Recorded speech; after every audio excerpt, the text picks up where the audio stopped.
من فضيلة الشيخ عبد الباسط الندبي حفظه الله ورعاه أن يشرفنا بقبول رئاسة هذه الحفلة ويتطلع على كرسيه مشكورا.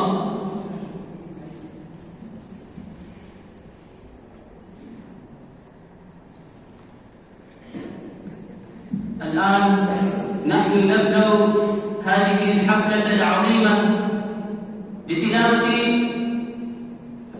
آيات من القرآن العظيم، فلذلك أدعو الأخ محمد آصف أن يأتي المنصة ويتلو شيئا من الذكر الحكيم.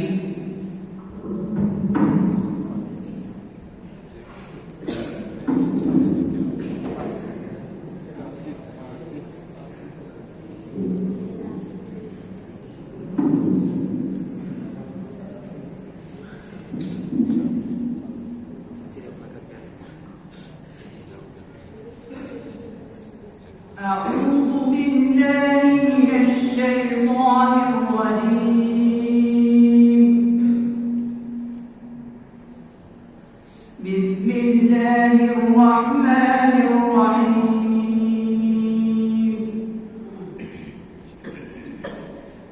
أقم الصلاة لدلوك الشمس إلى غسق الليل وقرآن الفجر إن قرآن الفجر كان مشهودا ومن الليل فتهجد به نافلة لك عسى أن يبعثك ربك مقاما محمودا وقل رب أدخلني مدخل صدق وأخرجني مخرج صدق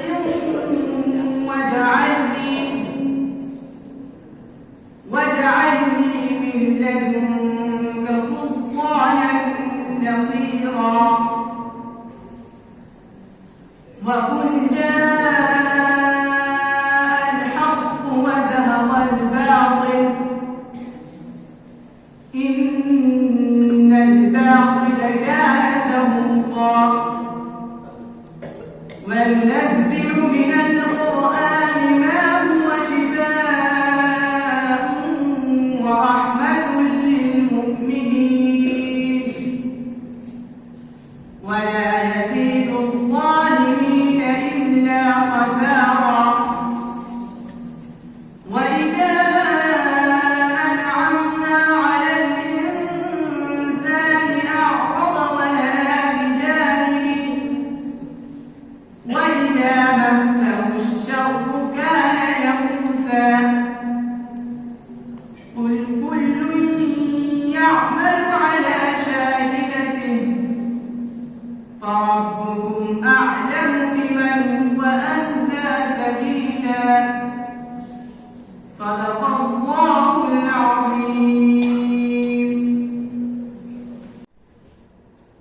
الآن أذهب بكم أيها الحفل الحضور إلى المديح النبوي صلى الله عليه وسلم، ولذلك أدعو الأخ محمد قاسم أن يأتي المنصة وينشد أنشودة من الأناشيد النبوية المطهرة الذي قال في شأنه سيدنا حسان بن ثابت الأنصاري رضي الله عنه: وأحسن منك لم تر قط عيني، وأحسن منك لم تر قط عيني، وأجمل منك لم تلد النساء، خلقت مبرأ من كل عيب، خلقت مبرأ من كل عيب، كأنك قد خلقت كما تشاء، كأنك قد خلقت كما تشاء.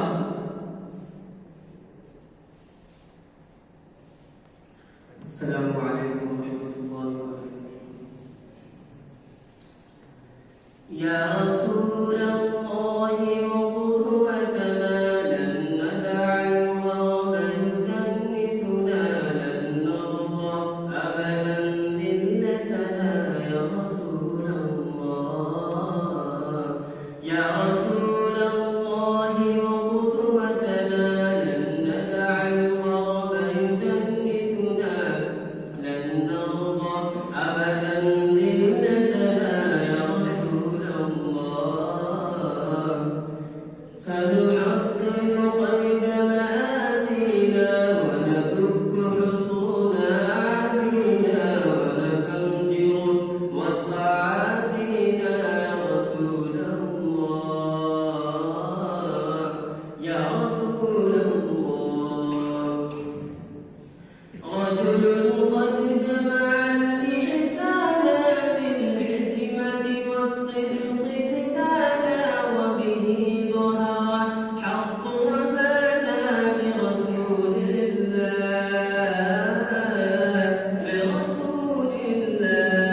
بسم الله الرحمن الرحيم.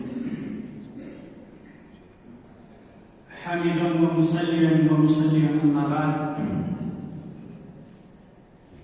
فأعوذ بالله من الشيطان الرجيم. بسم الله الرحمن الرحيم. فاعلم أنه لا إله إلا الله. وفي موضع آخر: وما أرسلنا من قبلك من رسول إلا نوحي إليه أنه لا إله إلا أنا فاعبدون. صدق الله العظيم. سادة رئيس هذه الحفلة الكريمة وأساتذة الأكارم وإخواني في الله، في عصرنا الراهن المدلهم بالتقلبات الفكرية والتحديات السياسية والمجتمعية والمؤثرات الثقافية والمعلوماتية، لا يكتمل استشراف المستقبل ورسم إقامة واستنباط أنباره وأعماله إلا في ضوء نعمة جلة قد كملت فضائلها وتمت وكثرت دلائلها وجنت وأذهبت الغياهب من الدنيا وجلت وهزت بيانق الإلحاد والوثنية وقلت كلمة لا إله إلا الله. إنها أعظم كلمة قيلت في هذا الوجود وصدرت رمزا للخلود، وأجل عبارة لهجت بها الألسن في الأسطار، وأزكى مقولة شنفت بها الأسماء. هي النعمة المستاة والمنة المهداة، هي أكبر نعمة يمن الله تبارك وتعالى بها على من يشاء من عباده. إنها أيها الإخوان رعاكم الله كلمة لا إله إلا الله. فاعلم أنه لا إله إلا الله. وما أرسلنا من قبلك من رسول إلا نوحي إليه أنه لا إله إلا أنا فاعبدون. ولهذا مهما بلغ من علم هذا الشرف العظيم في الحياة الدنيا من مراتب، ومهما أوتي من جاه ومال وجمال ومن قوة ودهاء وزكاة، إلا أن أمنيته يوم القيامة يا ليتني كنت ترابا. إخواني في الله، فنعمة لا إله إلا الله لا تقدر بثمن، وكلنا في حبها مرتهن. في الحديث الصحيح عن النبي صلى الله عليه وسلم أن موسى عليه الصلاة والسلام قال: يا رب علمني ثناء أذكرك وأدعوك به. قال: يا موسى قل لا إله إلا الله. قال موسى: يا ربي كل عبادك يقولون هذا. قال: يا موسى لو أن السماوات السبع والأرضين السبع في كفة ولا إله إلا الله في كفة مالت بهن كفة لا إله إلا الله. الله أكبر. إنه لو وقف المسلمون عند مقتضى كلمة الإخلاص وأحكامها وبديع مضامينها ومراميها لما رأينا الظلم والاعتداء من الطغاة على الأبرياء، ولما تناهش عزتنا الأعداء الألداء. إخواني في الله، إن هذا الدين القيم هو النعمة العظمى والمنة الكبرى، وبه يمتاز المؤمن عن غيره من أهل الملل الذين مشتركون معه في نعمة الوجود والعقل والرزق وغيرها، إلا أن المسلم ينفرد بكل شرف واعتزاز بنعمة الإسلام، بنعمة لا إله إلا الله. فهو نعمة تستوجب منا أن نمرض وجوهنا وجباهنا وأنوفنا شكرا لله رب العالمين. إذا نزل الإسلام ساحة معشرا، إذا نزل الإسلام ساحة معشرا تبدل منه نصره أبدا يسرا. هو الأمن والإيمان والنعمة إلي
الله الرحمن الرحيم. حامدا ومصليا أما بعد، فقد قال الله تبارك وتعالى في القرآن المقدس والمطهر: أعوذ بالله من الشيطان الرجيم، بسم الله الرحمن الرحيم. يا أيها الذين آمنوا كتب عليكم الصيام كما كتب على الذين من قبلكم لعلكم تتقون. صدق الله العظيم. رئيس الحفلة الممجد وحضرات الحكم والسامعين الكرام، إني أريد أن أتحدث إليكم خطبة حول الموضوع الصوم عبادة تربية. أيها الحاضرون، الصوم ركن من أركان الإسلام الخمسة التي لا يكتمل المرء إلا بها. كتبه الله على المسلمين كما كتبه على من سبقهم من الأمم أياما معدودات يمتنع فيه المسلم عن جميع المفطرات من طلوع الفجر إلى غروب الشمس بنية التعبد لله تبارك وتعالى، فهو من أعظم الطاعة التي تقرب بها إلى الله سبحانه وتعالى، ويثاب المسلم عليه ثوابا لا حدود له، وبه تغفر الذنوب، وبه يقي الله العبد من النار، وبه يستحق العبد دخول الجنان من باب خاص أعد للصائمين، وبه يفرح العبد عند فطره وعند لقاء ربه. أيها الحاضرون، إن الصيام من أفضل الأعمال عند الله تبارك وتعالى، وهو من الأعمال الصالحة التي لا عدل لها ولا يصابي لها عمل. فعن أبي أمامة الباهلي رضي الله تعالى عنه قال: قلت يا رسول الله، مرني بأمر ينفعني الله به. قال: عليك بالصوم فإنه لا مثل له، وللصائمين فرحتان: فرحة عند الإفطار وفرحة عند لقاء الرحمن. وللجنة باب يقال له الريان لا يدخله إلا الصائمون. أيها الإخوة، والصوم عبادة خفية لا يعلم حقيقتها في أدائه إلا الله تعالى، ولا يطلع فيها البشر على تلك الحقيقة. قال الله عز وجل: كل عمل ابن آدم له إلا الصيام فإنه لي وأنا أجزي. والصوم أيضا عبادة ترتبط بتفعيل فعل المراقبة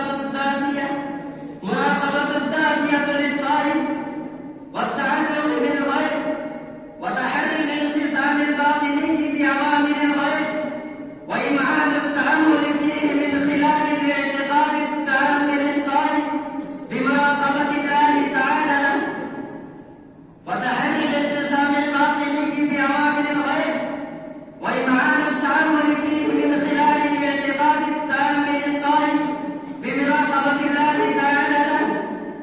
أيها الإخوة، والصوم مدرسة تربوية واجتماعية مبنية على الصبر ومخالفة النفس وكسر الشهوة وإحترام النظام والتزام الجماعة والإحسان إلى الفقراء ومواساة المساكين والمحتاجين وتطهير الروح والانشغال بلذة العبادات من صلاة وذكر وقيام واعتكاف وتلاوة للقرآن الكريم. أيها الحاضرون، الصوم يعيد ترتيب العلاقات الاجتماعية وتجديد إطار الأخلاق للمجتمع المسلم. قال النبي صلى الله عليه وسلم: الصيام جنة فلا يرفث ولا يجهل، وإن امرؤ قاتله أو شاتمه فليقل إني صائم مرتين، والذي نفسي بيده لخلوق فم الصائم أطيب عند الله تبارك وتعالى من ريح المسك، يترك طعامه وشرابه وشربته من أجل الصيام لي وأنا أجزي به، والحسنة بعشر أمثالها.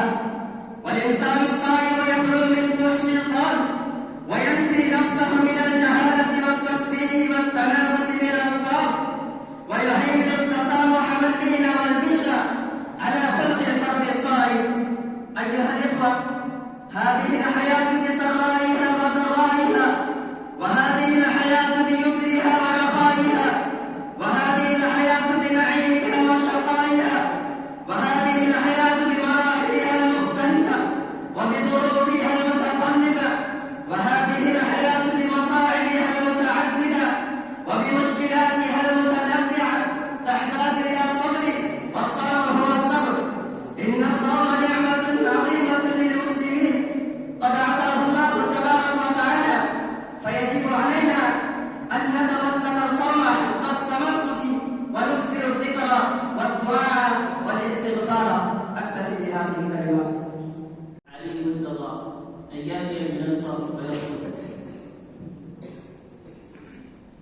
الحمد لله رب العالمين والصلاة والتسليم على محمد بن عبد الله الأمين وعلى آله وصحبه الغر المحجلين أما بعد فأعوذ بالله من الشيطان الرجيم بسم الله الرحمن الرحيم وإنك لعلى خلق عظيم وقال رسول الله صلى الله عليه وسلم بعثت لأتمم مكارم الأخلاق ورضي الله عن أبي الوليد إذ قال وأحسن منك لم تر قط عيني وأحسن منك لم تر قط عيني وأجمل منك لم تلد النساء خلقت مبرأ من كل عيب خلقت مبرأ من كل عيب كأنك قد خلقت كما تشاء رئيس الحفل الكريم وأساتذة الأكارم وإخواني والزملاء إن موضوع خطبتي اليوم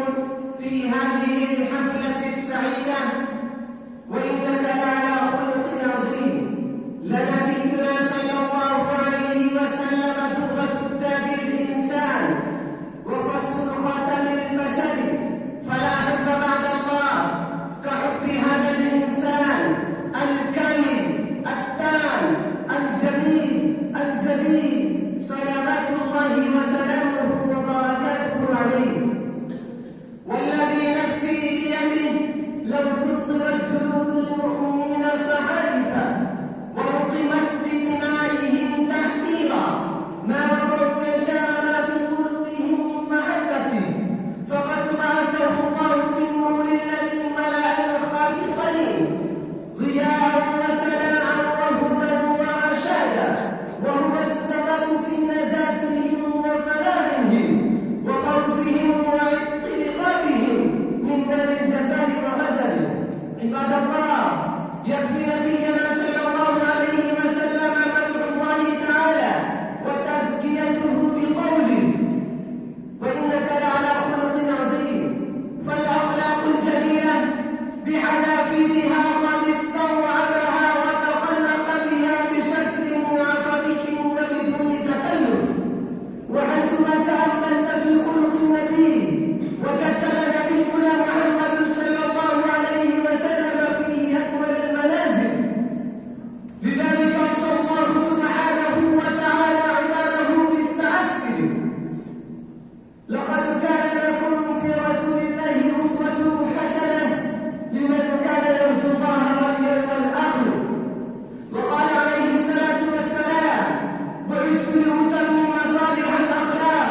بسم الله الرحمن الرحيم. الحمد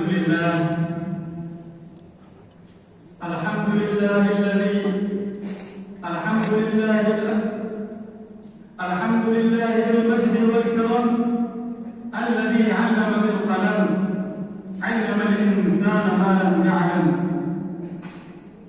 والصلاة والسلام على رسوله محمد سيد العرب والعجم الذي جاء بالقرآن المعجز فأفهم البلغاء وأبكم، وعلى آله وصحبه الذين بلغوا عنه بالسنان واللسان والقلم. أما بعد، رئيس الحفلة المؤقر، أصحاب التحكيم، أساتذة الأجلة وزملاء الأحبة، أريد في هذه الحفلة السنوية المسابقية بمناسبة هذا اللقاء الحبيب الكريم وبمناسبة هذه الفرصة الغالية المتاحة أن أسلط الضوء على الموضوع المحدد: تكوين المجتمع في ضوء الكتاب والسنة. سادتي وزملائي، إن هذه الحقيقة ليست خافية عليكم أن الوضع الراهن والبيئة المعاصرة هما قد فسدتا، فالآن نعيش في مجتمع فاسد وبيئة فاسدة، وألحت الحاجة إلى تكوين مجتمع إسلامي صالح مثالي على أسس متينة أصيلة في ضوء الكتاب والسنة. ولكن السبيل إليه سبيل فيه العراقيل والعواقب، ولكن السبيل إليه سبيل فيه العراقيل والعوائق في كل خطوة من الخطوات. ومن أجل ذلك أصبح تكوين المجتمع عملا صعبا دقيقا، واتخذ ذلك التكوين موقفا حرجا ضيقا، لأنكم أيها السادة إذا ألقيتم على ذلك المجتمع الذي نعيشه نحن المسلمين اليوم نظرة خاطفة واستعرضتموه استعراضا عابرا، وجدتم أنه مجتمع قد عمت فيه المعاصي والمآثم، وفشى فيه الربا والزنا والارتشاء، وطغى فيه الظلم والعدوان، وراج فيه النكران والعصيان، وقد فقد الناس الثقة في الإسلام والإيمان، فأوليوا بالقمار وأظلموا بالخمر والميسر، وبعد الناس من العقائد والعبادات كل الكل، بل أصيبوا بالخلل والخفل والشلل والزيادة والنقصان في كل أمر من أمور الإسلام، ووضعوا فريسة للجاهلية، كأن الجاهلية قد عادت اليوم بجميع أشكالها وألوانها. هذا وإذا أخلوكم من نافذة الشريعة الإسلامية الغراء ونظرتم بمنظار الكتاب والسنة، رأيتم أن العالم كله يجري وراء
معناها ومقتضاها. أيها المستمعون الأكارم، إن الركن الأول من أركان الإسلام هو شهادتان: شهادة أن لا إله إلا الله، وشهادة أن محمدا رسول الله صلى الله عليه وسلم. وهذا الركن هو الأساس الذي تقوم عليه بقية الأركان وتبنى عليه جميع أحكام الشريعة الإسلامية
نحن المسلمين أن نعلم معناها والعمل. وبعد ذلك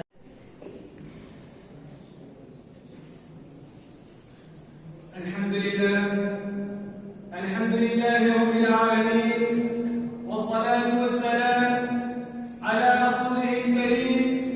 أما بعد، فقد قال الله تبارك وتعالى في كتابه المقدس والمطهر: أعوذ بالله من الشيطان الرجيم، بسم الله الرحمن الرحيم. يا أيها الذين آمنوا كتب عليكم الصيام كما كتب على الذين من قبلكم لعلكم تتقون.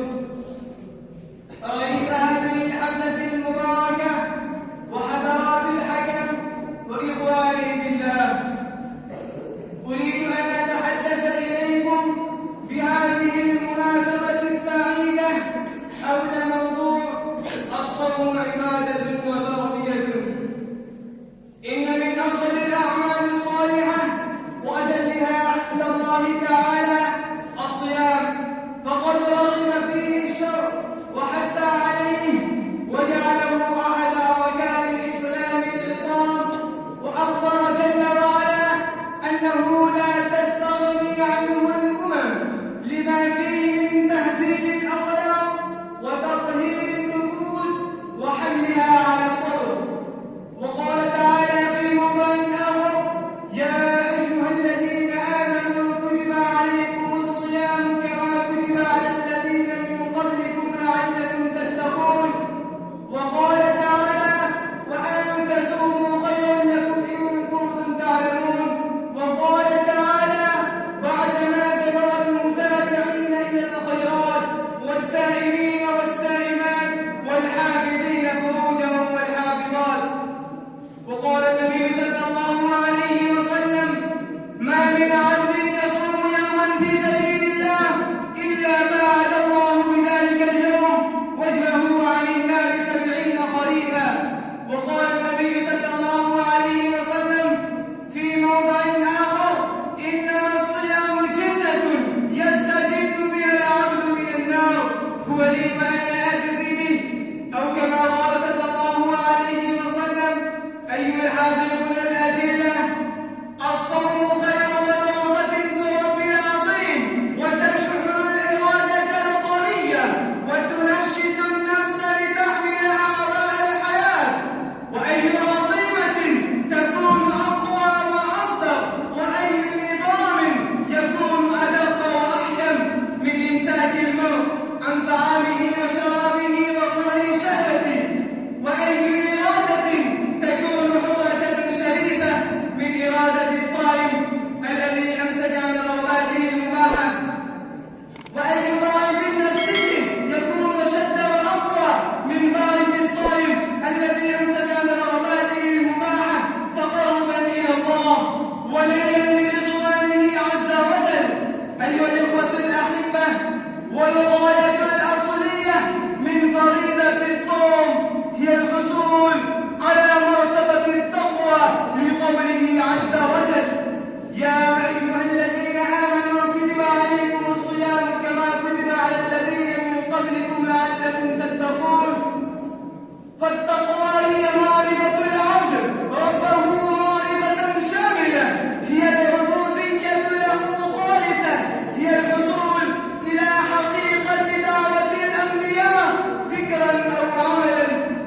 أيها الإخوة الأكارم، يجب علينا أن نتمسك بصوم رمضان كما أمرنا ربنا، ونكثر الذكر والدعاء والاستغفار، ونتضرع إليه، ونضلل أنفسنا، ونكثر صلاتنا، ونهتم بالنوافل. فإن النوافل بعد الفرائض هي التي تقربنا إلى الله. ولا ينسلخ شهر رمضان إلا وقلوبنا مطهرة ونفوسنا مزكاة وأفواهنا شفافة. كما قال النبي صلى الله عليه وسلم: من صام رمضان إيمانا واحتسابا غفر له ما تقدم من ذنبه. وأكتفي بهذه الكلمات العظيمة. بسم الله الرحمن الرحيم. الحمد لله وكفى وسلام على عباده الذين اصطفى، أما بعد، فأعوذ بالله من الشيطان الرجيم. بسم الله الرحمن الرحيم. إنك لعلى خلق عظيم. صدق الله العظيم. رئيس الحفل الكريم وأساتذتي الأجلة وحضرات الحكم وإخوتي الأحبة، إني أريد أن أتحدث أمامكم بهذه المناسبة السارة حول الآية القرآنية إنك لعلى خلق عظيم. يا زملائي، حينما نطالع سيرة سببية ونتعمق في عمقها وكنها، فنجد أن هذه السيرة سيرة كاملة، سيرة شاملة، سيرة باهرة، سيرة معجزة، سيرة تهوى إليها القلوب وتشتاق إليها النفوس. إنها تتنزه عن العيوب والنقائص، تتنزه عن الرذائل والخصائص، تتطهر عن كل شائبة من شوائب الدناءة والخساسة، شائبة من شوائب الظلم والجور، شائبة من شوائب الشر والفساد، شائبة من شوائب المنكر والفحشاء. خلقت مبرأ من كل عيب، خلقت مبرأ من كل عيب، كأنك قد خلقت كما تشاء.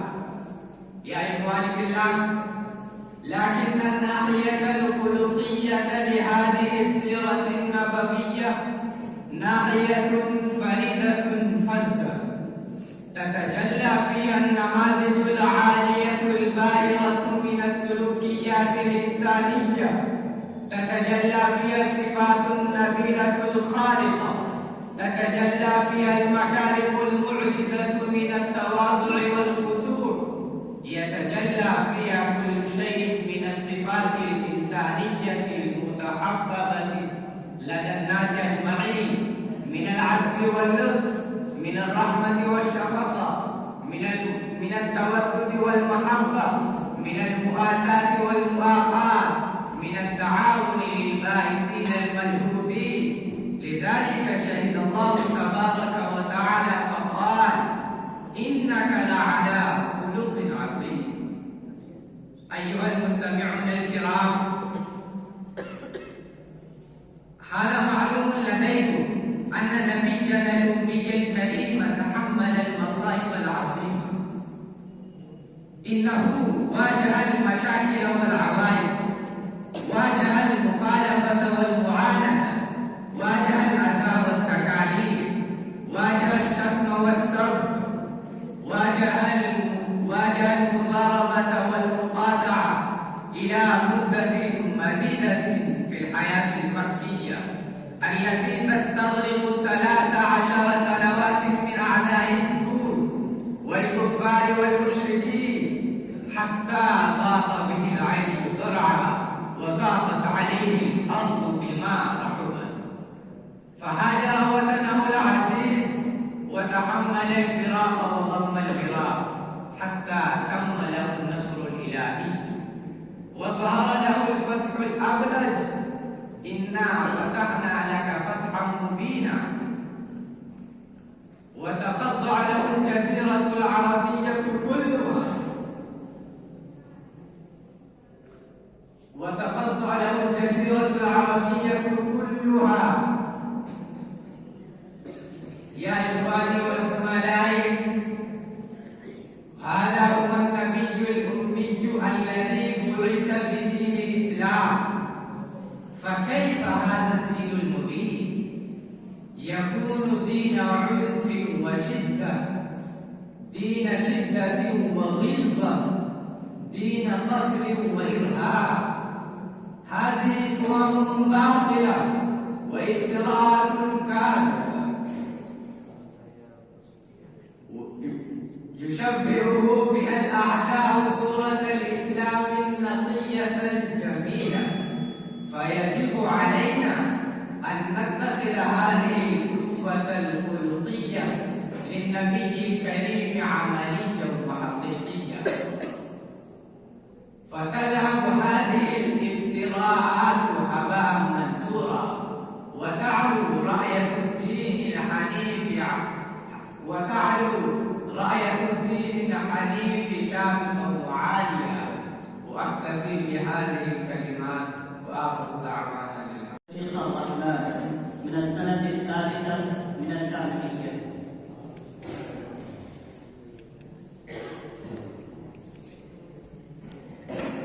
بسم الله الرحمن الرحيم.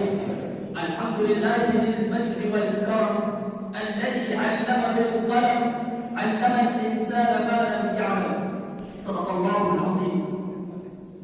رئيس الحفلة المؤطر وحضرات الحكم، أساتذة الأجهزة وزملاء الأحبة، إن هذه الحقيقة ليست خافية عليكم أن الوضع الراهن والبيئة المعاصرة هما قد فسدتا، فالآن نعيش في مجتمع فاسد وبيئة فاسدة، وألحت الحاجة إلى تكوين مجتمع إسلامي صالح سالك على أسس متينة أصيلة في زرع الكتاب والسنة، ولكن السبيل إليه سبيل فيه العراقيل والعوائق في كل خطوة من الخطوات.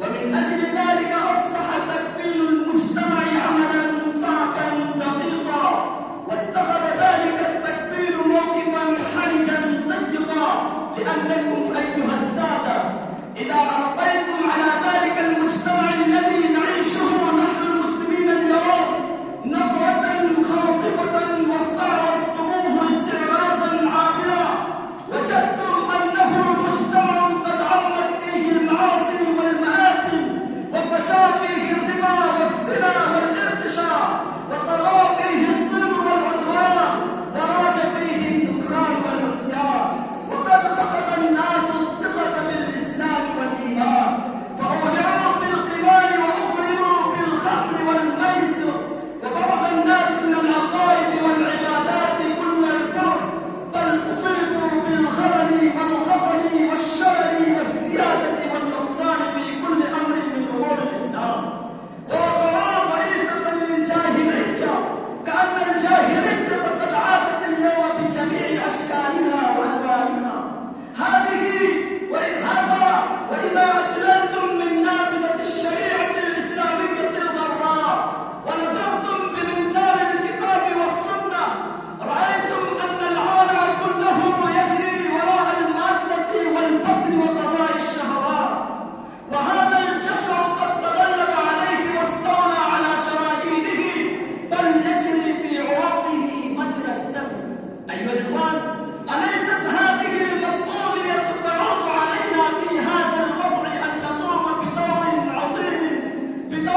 عظيم مهم خطير، ونمثل دورا هاما رياضيا نحو تكوين مجتمع سالك إسلامي أوسع؟ أليست هذه الفريضة ترجع إلينا أن نكون مجتمعا دينيا أنسر تتلبس به الإنسانية السعداء في ظل ذلك المجتمع الوارد بهدوء وطمأنينة وأمن وسلام؟ أليست الحاجة ملحة إلى تكوين مجتمع في زرع الكتاب والسنة؟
الحمد لله والصلاة والسلام على رسول الله وعلى آله وصحبه ومن إله أما بعد. قال الله تعالى: يا أيها الذين آمنوا اتقوا الله وكونوا مع الصادقين. وقال: فلو صدقوا الله لكان خيرا لهم. رئيس الحفلة المبجل وحضرات الحكم، أساتذة وإخواني في الدين، أريد في هذه الحفلة النورانية والجلسة العرفانية والمسابقة السلمية ذات الجوائز المسلطة طبعا على الموضوع المحدد: إياك والكذب. أيها السادة الأفاضل، إن كلمة الصدق العبارة عن القول والفعل اللذين يطابقان الواقع، وهو يحمل مكانة عالية ومنزلة رفيعة في الديانة العظمى، وأهمية كبيرة في الشرائع السماوية، وله شأن أي شأن في الناس. وأما ديننا الحنيف فقد حث عليه بأساليب عديدة متنوعة وبطرق متعددة مختلفة.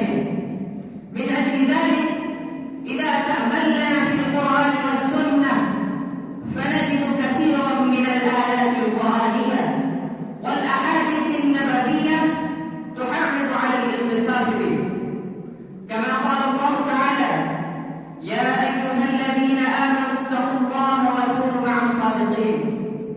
وورد في الحديث الصحيح أنه قال رسول الله صلى الله عليه وسلم: إن الصدق ينجي والكذب يهلك. فالقول إذا خالف العمل ولم يطابق الواقع فهو زور وكذب، وقد نهى الله عنه زاجرا: يا أيها الذين آمنوا لم تقولون ما لا تفعلون، كبر مقتا عند الله أن تقولوا ما لا تفعلون. إخوتي في الله، ولا يزال المرء يصدق حتى يكتب عند الله صديقا، وبعكسه لا يزال يكذب حتى يكتب عند الله كذابا. والرجل الصادق يبلغ منازل الشهداء وبصدقه وإن مات على فراشه. إخواني في الله، ونقيض الصدق الكذب هو خلاف الصدق وعدم مطابقة القول للواقع. والكذب حرام وكبيرة من الكبائر. قال تعالى في ذم الكذب: ومن أظلم ممن افترى على الله كذبا أو كذب بآياته إنه لا يفلح الظالمون. إخواني في الله، والصدق أساس الإيمان والكذب أساس النفاق، فلا يجتمع كذب وإيمان إلا وأحدهما يحارب الآخر. فإن هناك أنواع من الكذب شدد الإسلام في التحذير منها، ومن ذلك الكذب على الله في التحليل والتحريم بدون دليل. أيها الإخوة الأحبة، ومن أكثر أنواع الكذب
إني أريد أن ألقي عليكم خطبة حول الموضوع كلمة التوحيد معناها ومقتضاها. الحمد لله الذي لم يتخذ ولدا ولم يكن له شريك في الملك ولم يكن له ولي من الذل وكبره تكبيرا. والصلاة والسلام على سيدنا محمد الذي أرسله الله ليكون للعالمين بشيرا ونذيرا، وعلى آله وصحبه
بسم الله الرحمن الرحيم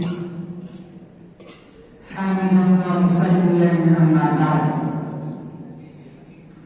فقد قال الله تبارك وتعالى في كتابه المقدس والمطهر أعوذ بالله من الشيطان الرجيم بسم الله الرحمن الرحيم يا أيها الذين آمنوا كتب عليكم الصيام كما كتب على الذين من قبلكم لعلكم تتقون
الحمد لله. من السنة الثالثة من الثانوية.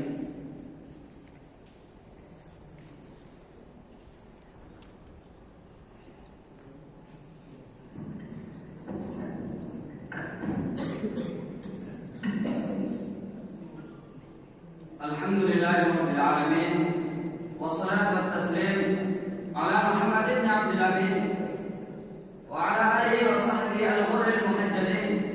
أما بعد، فأعوذ بالله من الشيطان الرجيم.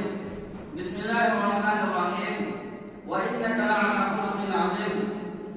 وقال رسول الله صلى الله عليه وسلم: بعثت لأتمم مكارم الأخلاق.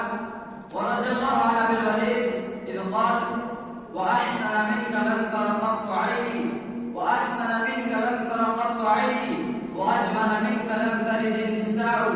خلقت مبرأ من كل عيب، خلقت مبرأ من كل عيب، كأنك قد خلقت كما تشاء. رئيس الحفل الكريم وأساتذة الأكارم وإخواني وزملائي، إن موضوع خطبتي اليوم في هذه الحفلة السعيدة وإنك لعلى خلق عظيم لنبينا صلى الله عليه وسلم درة التاج الإنسان وفصل الخاتم البشر. فلا حب بعد الله كحب هذا الإنسان الكامل التام الجميل الجليل، صلوات الله وسلامه وبركاته عليه. والذي نفسي بيده لو سطرت جلود المؤمنين صحائف ورقمت بدمائهم تحبيرا ما رأى معشر ما في قلوبهم من محبته، فقد بعثه الله بالنور الذي ملأ الخافقين ضياء وسناء وهدى ورشدا، وهو السبب في نجاتهم وفلاحهم وفوزهم وعتق رقابهم من نار الجبار وغضبه. عباد الله، يكفي نبينا صلى الله عليه وسلم مدح الله تعالى وتزكيته بقوله: وإنك لعلى خلق عظيم. فالأخلاق الجميلة بحذافيرها قد استوعبها وتخلق بها بشكل عربي وبدون تكلف. وحيثما تأملت في خلق النبي وجدت نبينا محمد صلى الله عليه وسلم فيه أكمل المنازل. لذلك أوصى الله سبحانه وتعالى عباده بالتأسي به: لقد كان لكم في رسول الله أسوة حسنة لمن كان يرجو الله واليوم الآخر. وقال عليه الصلاة والسلام: إنما بعثت لأتمم صالح الأخلاق. وقالت عائشة رضي الله عنها: وأهل الدار أدرى بما فيه. وكان خلقه القرآن كأنه قرآن يمشي على الأرض، أي يبلغون للعلم والمعرفة. الكمال المحمدي القرآن الأول خاص به ولن يكون لغيره من بعده، كاصطفائه بالنبوة والرسالة وتلقي الوحي الإلهي. الثاني: أمر الناس بالاقتداء به فيه، لأنه النموذج الكامل للاقتداء والتأسي. لقد كان يحث على حسن الخلق ويقول: إن من أحبكم إلي وأقربكم مني مجلسا يوم القيامة أحاسنكم أخلاقا. وسئل رسول الله صلى الله عليه وسلم عن البر فقال: حسن الخلق هذا، ومن نماذج حسن خلقه وكريم سجاياه وحميد خصاله الكرم والجود، فقد كان فيه مضرب الأمثال، فكان لا يرد سائلا. وقد سأله رجل حلة كان يلبسها فأعطاه إياها مع حاجته إليها. قال عنه جابر رضي الله عنه: ما سئل رسول الله صلى الله عليه وسلم شيئا قط فقال لا. لذلك قال الله تعالى: وإنك لعلى خلق عظيم. وقد أعطى رجلا غنما بين جبلين، فأتى الرجل قومه وقال: يا قوم أسلموا إن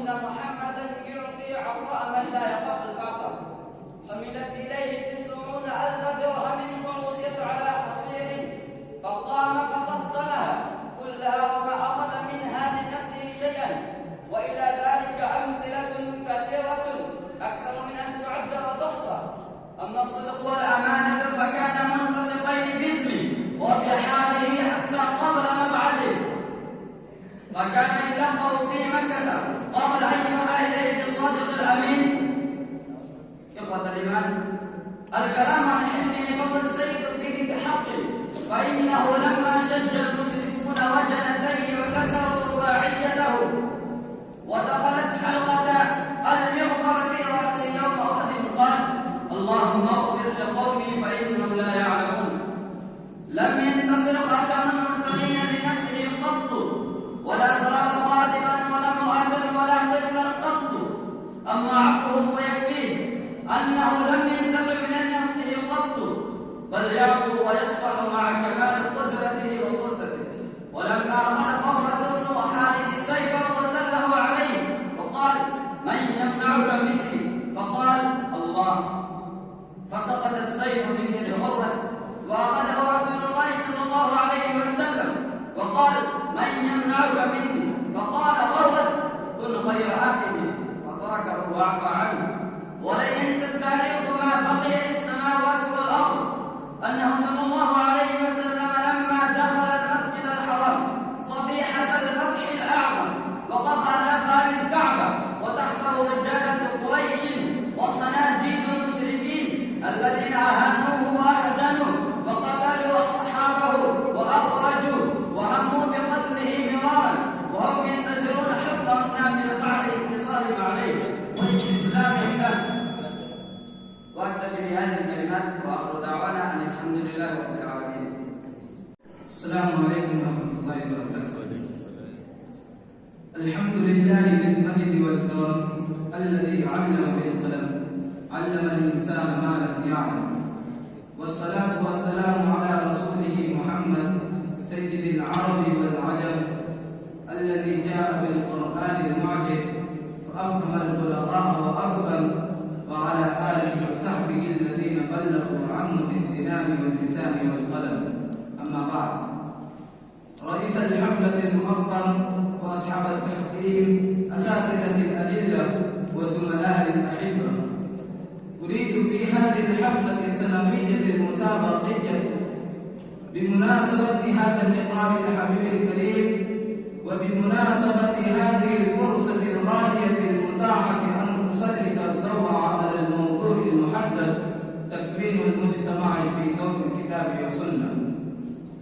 سادتي وزملائي، إن هذه الحقيقة ليست خافية عليكم أن الوضع الراهن والبيئة المعاصرة هنا قد فسدتا، فالآن نعيش في مجتمع فاسد وبيئة فاسدة، ولاحت الحاجة إلى تكوين مجتمع في ضوء إلى تكوين مجتمع إسلامي صالح مثالي على أسس متينة أصيلة في ضوء الكتاب والسنة.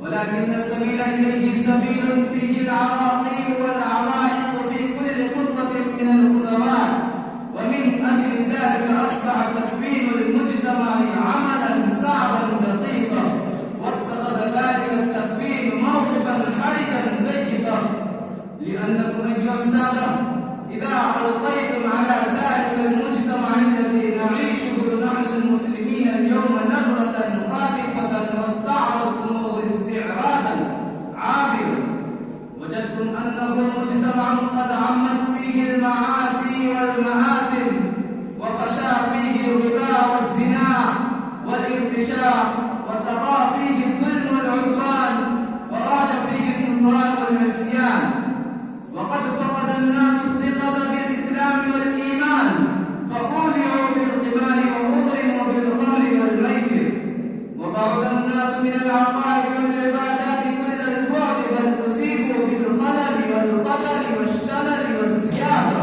والنقصان في كل أمر من أمور الإسلام، ووضعوا فريسة للجاهلية، كأن الجاهلية قد عادت اليوم بجميع أشكالها وألوانها.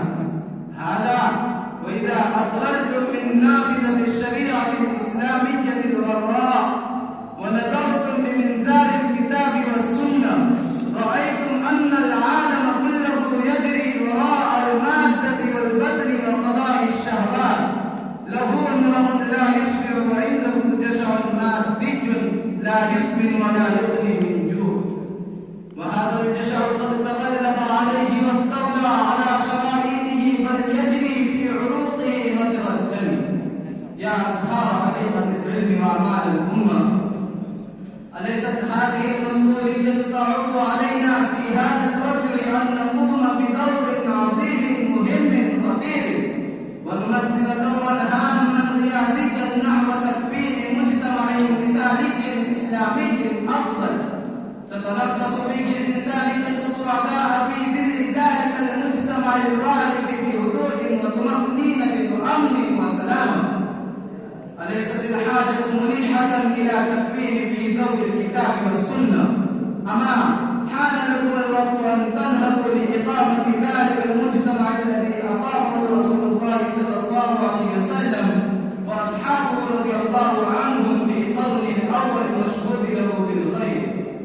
ألم يأن للمسلمين أن ينتبهوا ويهبوا من نومهم وسباتهم لإنقاذ المجموعة البشرية كلها من وقت الظلم والاجتهاد ويخرجوها إلى الأمن والسلام ويقيموا ذلك العبث الذي تصرف في المجتمع الإنساني الحديث. ومعلوم لدى الجميع أن صلاح المجتمع لا يمكن إلا بصلاح أفراده، لأن المجتمع لا يتكون إلا من أفراد وأشخاص. وقال الإمام مالك: لن يصلح آخر هذه الأمة إلا ما أسرع به أولها. فقوموا وانهضوا وأخرجوا الناس من المحجة السوداء الضيقة إلى تلك المحجة البيضاء النقية المتسعة التي ليلها كنهارها. أكتفي بهذه الكلمات الوجيزة. شكرا لاستماعكم وما علينا إلا البلاغ. أيها المستمعون الكرام، قد انتهت سلسلة المساهمين. الآن نلتمس من رئيس هذه الحفلة ومدير المعهد العالي للقضاء والإفتاء والإمارة الشرعية ببدنة فضيلة الشيخ عبد الباسط الندبي حفظه الله ورعاه أن يتحفنا بكلماته النيرة وتوجيهاته الرشيدة التي تكون لنا زادا بإذن الله في رحلتنا العلمية.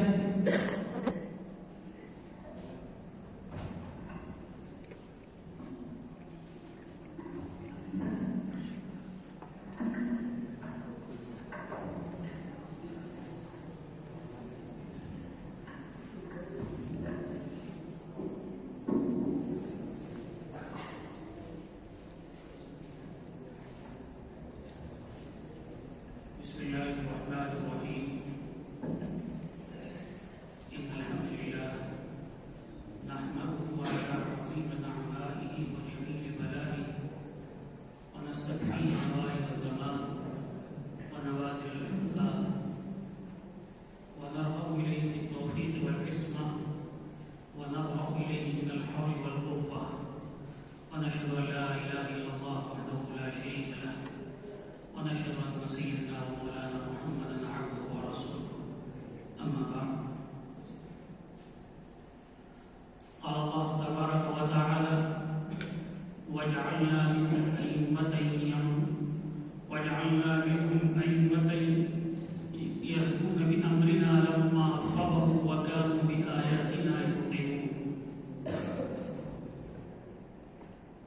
أساتذة الكرماء وإخواني في الله، أولا نشكر الله سبحانه وتعالى على أنه أتاح لنا هذه الفرصة السعيدة التي جمعنا وإياكم في هذه الحفلة المباركة. وثانيا نشكر أساتذتكم الذين دعونا وكلفونا للحضور في هذه الحفلة. وأنا آسف جدا قد تأخرت، وما كان تأخري إلا بسبب تأخر القطار، فنرجو المعذرة منكم جميعا. وبعد، فإخواني في الله، قد سمعت خطاباتكم، وكان خطابكم باللغة العربية وباللغة العربية الفصحى. ما أتميز من منكم فاز في هذه المسابقة، فكلكم فائزون وكلكم جميعا ناجحون في هذه الخطابات. ولكن فكروا في هذا الأمر أن هذه اللغة العربية ليست لغة أمنا، ولكن هذه اللغة أكبر وأهم من لغة أمنا، لأن هذه اللغة لغة ديننا، لغة نبينا، لغة قرآننا، لغة أهل الجنة. فإن هذه اللغة لها أهمية كبيرة. لأجل ذلك كان عمر رضي الله تعالى عنه كان يقول: من كان يعرف العربية فلا يتكلم العجمية فإنها تورث النفاق، أو كما روي عنه. فإن هذه اللغة لها أهمية كبيرة، فيجب علينا أن نستعد ونتحيّر للقدرة على هذه اللغة كما كان حقه. فإن هذه اللغة إذا نقدر عليها نفهم كلام الله سبحانه وتعالى، ونقدر به أن يعمل بالقرآن الكريم. فكر كم كانت الجاهلية في حين بعث رسول الله صلى الله عليه وسلم، كم كان الناس في فسادات وفي خرابات، كانوا يعبدون الأصنام، كانوا يلدون البنات، كان يقتل منه قبيل ضعيف ويضرب عليه. فإن الله سبحانه وتعالى في هذه الظروف بعث رسوله صلى الله عليه وسلم. فما كان هناك جامعة للعلوم، وما كان هناك نصاب للتعليم المقررات الدراسية، وما كان هناك كتاب سوى القرآن الكريم وسوى سيرة الرسول صلى الله عليه وسلم وأخلاقه. ومع هذا القرآن اقتدر صلى الله عليه وسلم على أن يقلب هذه الفسادات إلى الصلاة. فإن هذا القرآن الذي عندنا ونحن نقرأ ونتلو ونحاول أن نفهمه، لا نقول أن نحن نفهم، بل نحاول أن نفهمه. هذا القرآن اقتدر به صلى الله عليه وسلم وأصحابه أن يقلب الدنيا. فما كانوا بهذا القرآن يصلون ويصومون ويؤدون الزكاة، ما كان هذا فقط، بل كان هذا الانقلاب بالاقتدار أيضا، بالحكومات أيضا. فكان عمر الفاروق رضي الله تعالى عنه كان له اقتدار عظيم، حكومة كبيرة قد سقطت أمامه حكومات ذلك العصر المتمدن، حكومات قيصر والكسرى. فكيف قدروا على ذلك؟ هل كانوا يقرؤون القرآن فقط؟ أم كانوا يفهمون القرآن فقط؟